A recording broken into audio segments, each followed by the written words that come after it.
বিসমিল্লাহির রহমানির রহিম। হে সমস্ত জগতবাসী, আজ আমি শামীম আলী চিশতি আপনাদের সামনে যে আলোচনাটি নিয়ে হাজির হলাম, এই আলোচনাটি আপনাদের অবশ্যই যদি খেয়াল করে শুনতে পারেন, ইনশাল্লাহ আপনারা ইহকাল এবং পরকালের ধন্য হয়ে যাবেন। সেই কথাটি হলো কি, দেখুন, যদি আপনি কোনোদিন দেখেন যে মুর্শিদের কাছে বায়াতের মাধ্যমে আপনি যে কাজগুলো করতেছেন, যে আপনি বায়াত হয়েছেন স্বপ্নে যখন বায়াত হয়েছিলেন যে মুর্শিদের কাছে, আপনি সেই মুর্শিদের কাছে আবার বাস্তবেও বায়াত হয়েছেন, এবং বাস্তবে বায়াত হওয়ার পরে আপনাকে যে সাধন ভোজন দিয়েছে, গুরু ভজনার যে নিয়ম কানুন দিয়েছে, এই জিনিসগুলো আপনি নিয়মিতই করছেন। তাহলে এরকম করতে করতে আপনি এমন একটি সময়, এমন একটি জায়গায় আপনি পৌঁছে গেলেন যে এমন কিছু ঘটনা ঘটলো, যেই ঘটনাটি আপনার মুর্শিদের সাথে আপনার দেহের একটা স্পর্শ আছে। কোন স্পর্শটা কোথায় লাগতে হবে এবং কোন স্পর্শ লাগার পর আপনি দেখতেছেন যে আপনার মুর্শিদের কপালে আপনি চুম্বন করছেন, তাহলে এই দৃশ্য যদি আপনি দেখেন তাহলে কি হতে পারে। দেখবেন যে আপনি যখন মুর্শিদের দেওয়া সাধন করতে এমন এক পর্যায়ে চলে গেলেন, তখন আপনি একদিন স্বপ্নযোগে দেখতেছেন মুর্শিদ আপনার কাছে এসেছে রুহানিভাবে যখন এসেছে, তখন আপনি দেখতেছেন যে আপনার মুর্শিদের সাথে আপনার আলিঙ্গন হচ্ছে, কোলাকুলি হচ্ছে। এখন কোলাকুলি হতে গেলে দেখেন মুর্শিদের হার্ট যেখানে, তখন আপনি যখন কোলাকুলি করতে গেলেন স্বপ্নযোগে, তখন আপনার হার্ট হলো বাম দিকে, আর মুর্শিদের হার্ট বা কাল্বের যে স্থানটি সেটা হলো আপনার কাছে ডান দিকে।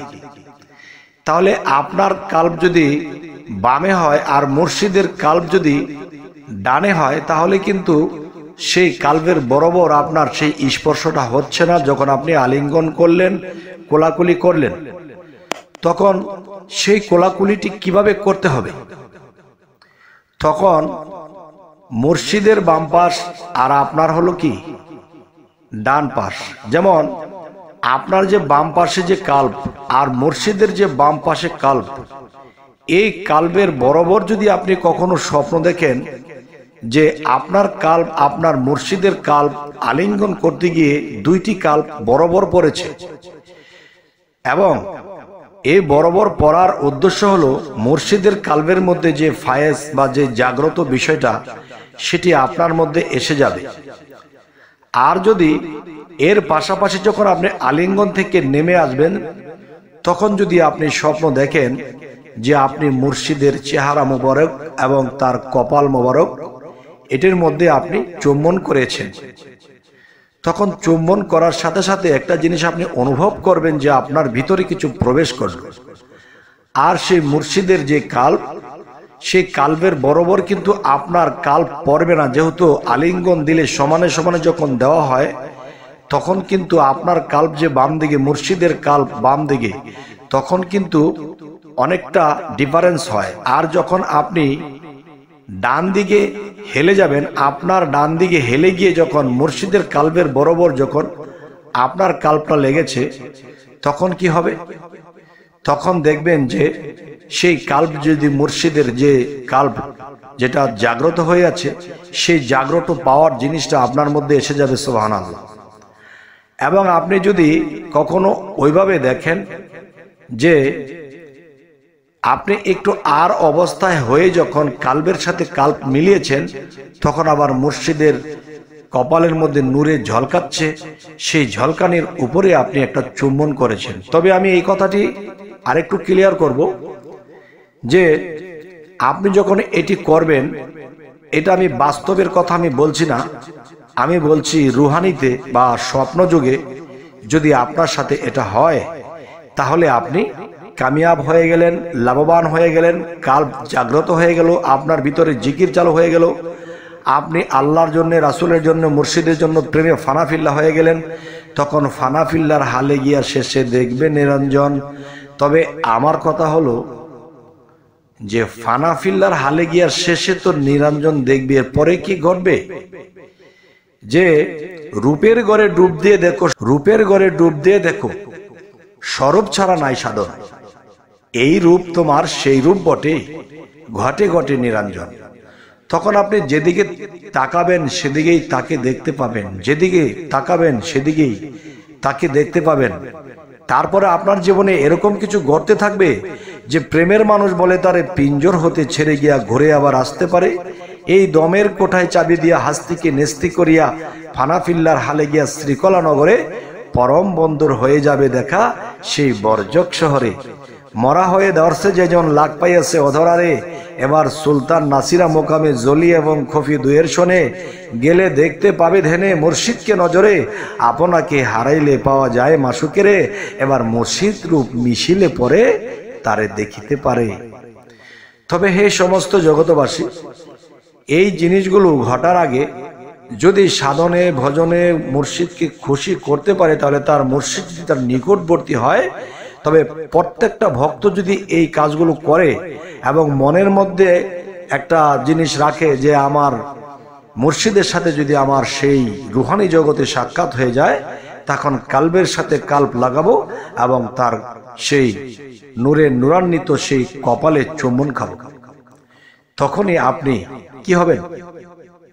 আপনি সেই মুর্শিদের রঙে রঙিন হবেন। কারণ একটা লোহা যদি স্বর্ণের সাথে ঘর্ষণ করে তাহলে লোহার মধ্যে কিন্তু স্বর্ণের দাগ বসে যায়।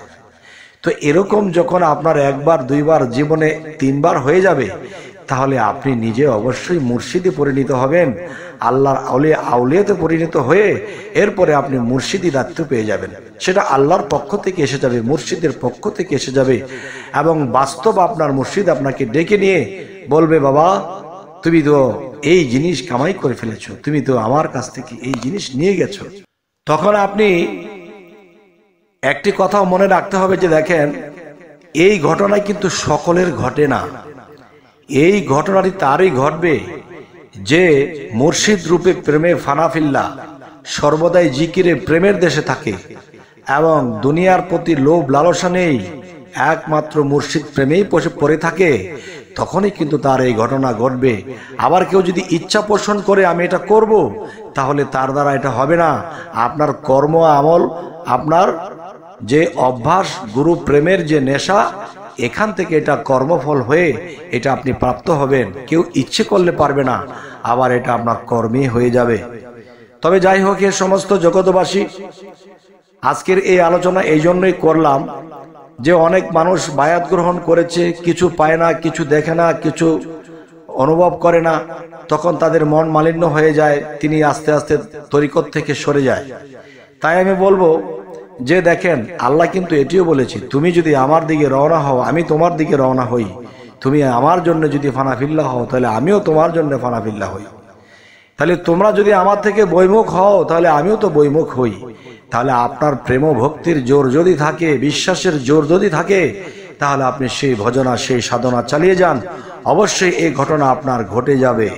তবে আমার জীবনে যেটা ঘটেছিল, আমি প্রথমবারে আমি যেমন একটা জিনিস যে হয়তো আমার কোনো ত্রুটি ছিল, আমার একটু ভুল হয়ে গেছিল, তারপরে কান্নাকাটি করতে করতে করতে করতে মুর্শিদ আরেকবার দয়া করেছে, সেই দয়াতে আমি আজকে এই পর্যায়ে আছি, এই অবস্থানে আছি যা আপনাদেরকে এই কথাগুলো শোনাতে পারছি।